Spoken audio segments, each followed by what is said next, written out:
अब इसको थोड़ा एडजस्ट कर दें सही जगह पर जो इसकी जगह है, तो स्लैश दबा के मैं ग्लोबल व्यू में आया और इसको मूव करते हुए एक्स डायरेक्शन में करीब यहाँ पर, ज़्यादा बाहर नहीं होगा लेकिन लगभग इतना तो रहेगा ही, और इस तरह से इसको एडजस्ट कर लिया। रही बात इन छोटे मोटे कट्स की जो यहाँ पर हमें ऊपर देखने को मिल जाते हैं, ये वाले कट्स, तो इनकी शायद ही हमें ज़रूरत पड़ेगी क्योंकि ये हम नहीं बना रहे हैं, हम इसको ऐसे ही नॉर्मल रखेंगे और इसको थोड़ा कंट्रोल, थोड़ा सब डिवीज़न मॉडिफायर दे देते। तो कंट्रोल 2 दबा के एडिट मोड में आया, इस वाले फेस को सेलेक्ट किया, आई दबा के इंसर्ट कर लिया ताकि ये बिल्कुल ठीक रहे, और यहाँ पर कंट्रोल R दबा के इसको सही कर लिया, ऊपर की तरफ नीचे भी कर लिया, और वैसे ही कट हमने एक यहाँ पर लगा लिया कुछ इस तरह से, और एक कट यहाँ पर लगा लिया। तो अब ये बिल्कुल ठीक लग रहा है। राइट हैंड क्लिक करके सेड स्मूथ, और सब कुछ ठीक देखा तो यहाँ अभी भी प्रॉब्लम है। इस वाले फेस को फिर से सेलेक्ट किया और फिर से इंसर्ट कर लिया, अब बिल्कुल ठीक है। तो इसका नाम दिया, राइट F2 दबा के नाम दिया सेफ्टी लीवर। तो इसे मॉडल करना ज़्यादा हार्ड नहीं होगा, बहुत ही आराम से हम इसको मॉडल कर सकते हैं, और शायद इसका नाम है टेक डाउन लीवर, शायद, क्योंकि मुझे कंफर्म नहीं है। खैर हम बनाना शुरू करते हैं। तो Shift A दबा के पहले मैंने क्यूब ऐड किया, एडिट मोड में आके इसको सही जगह पर एडजस्ट किया हर बार की तरह करीब यहाँ पर, और बुलियन मॉडिफायर हम बाद में लगा देंगे। तो इसको करीब सही तरह से बनाया, थोड़ा अच्छा सा फ़ोटो ले लिया क्योंकि इसमें सब कुछ साफ नहीं दिख रहा है। हाँ ये सब ठीक है।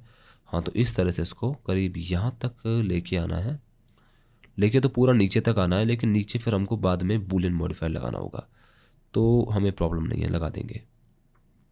करीब यहाँ से कुछ इसको थोड़ा पीछे ले लेते हैं, दोनों को सेलेक्ट किया, ई दबा के स्केल किया, सही जगह से एडजस्ट किया, करीब यहाँ पर ये कट रहेगा कुछ इस तरह से, और फिर से इसको स्केल कर लिया।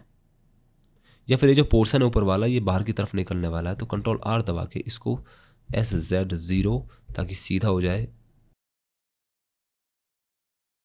और जी दबा के मैं जो पहले से एजेस है उन पर इसको स्लाइड कर सकता हूँ। तो जी दबा के 2 बार जी दबा के मैंने इसको स्लाइड किया, फिर से SZ0, और अब इन वाले फेसेस को सेलेक्ट करके हम बाहर की तरफ एक्सट्रूड करेंगे। सॉरी, इन वाले 2 फेसेस को सेलेक्ट करके बाहर की तरफ एक्सट्रूड करेंगे ताकि हम इस वाले पोर्शन को बना सकें कुछ इस तरह से, और फिर इस वाले फेस को सेलेक्ट करके हम आगे इसको मूव करेंगे करीब ऐसे, इसको सही तरह से एडजस्ट कर लिया लगभग ऐसे कुछ।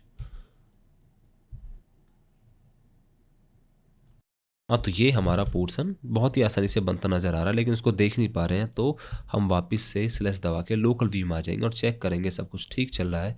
इधर वाले सारे एजेस को सिलेक्ट किया, बाकी सबको कैंसिल करके GX। अब बारी है इस वाले पोर्शन को कर्व्ड बनाने की, जो कि शायद इसी पोर्शन में से हम एक्सट्रूड करने वाले हैं। तो करते हैं जल्दी से इस काम को भी। वापस से मैं लोकल वर्ल्ड व्यू में आया और इसको एडजस्ट करना शुरू किया, तो इस तरह से स्केल कर लिया। ऊपर से शायद ये बिल्कुल सीधा है या फिर पता नहीं क्योंकि दिख नहीं रहा है, जो भी है खैर इसको हम सही तरह से एडजस्ट कर लेंगे। ई दबा के फिर से स्केल किया और करीब लगभग सर्कुल बना लें, क्योंकि हम इस पर वैसे भी सब डिवीज़न सरफेस मॉडिफायर का इस्तेमाल करने वाले हैं। तो ये पोर्शन लगभग बन ही गया है, ज़्यादा परेशान नहीं किया। राइट क्लिक करके कंट्रोल 2 दबा के सब डिवीज़न सरफेस मॉडिफायर लगाया और फिर इसको ज्योमेट्री को सही तरह से फिक्स किया।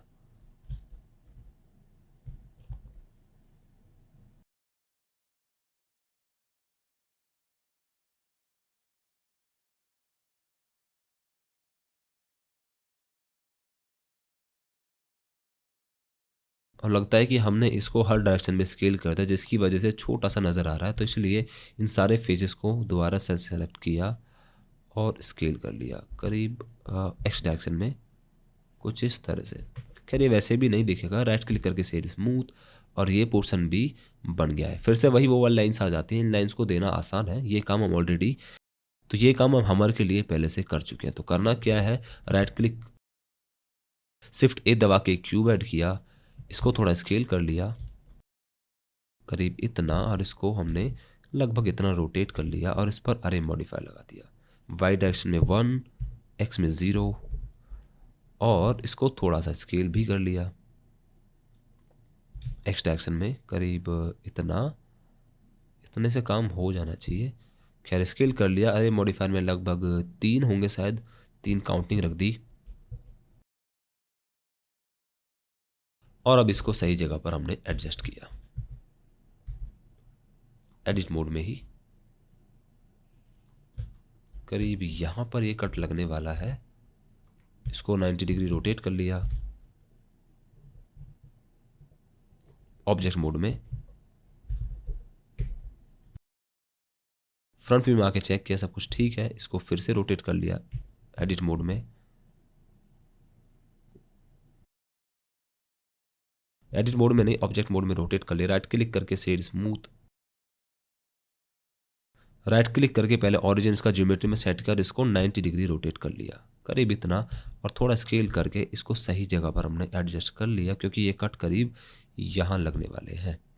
इसको थोड़ा सा वाई डायरेक्शन में स्केल कर लिया, और इसको सेलेक्ट करके फिर इसको कंट्रोल शिफ्ट बी डिफरेंस, तो वो कट जो हम देना चाह रहे थे वो हमने यहाँ बहुत ही आराम से दे दिए। अगेन सब डिवीज़न की और बूल टूल की इतनी बनती नहीं है, तो थोड़ी बहुत प्रॉब्लम हो जाती है, और मैं ज़्यादातर प्रेफर करूँगा कि आप सब डिवीज़न के साथ बूल टूल या बूलियन का इस्तेमाल ना करें।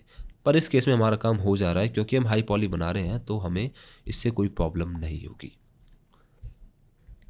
स्लैश दबा के वापस से वर्ल्ड व्यू में आया और सब कुछ देखा, ठीक है, वैसे मुझे दिख नहीं रहा है कहाँ पर है, तो इसको सेलेक्ट किया और इसको सही जगह पर, जो कि राइट में है, वहाँ पर एडजस्ट कर लिया। अब बारी है इस पोर्शन को काटने की, जो कि हम बूलियन मॉडिफायर से करेंगे।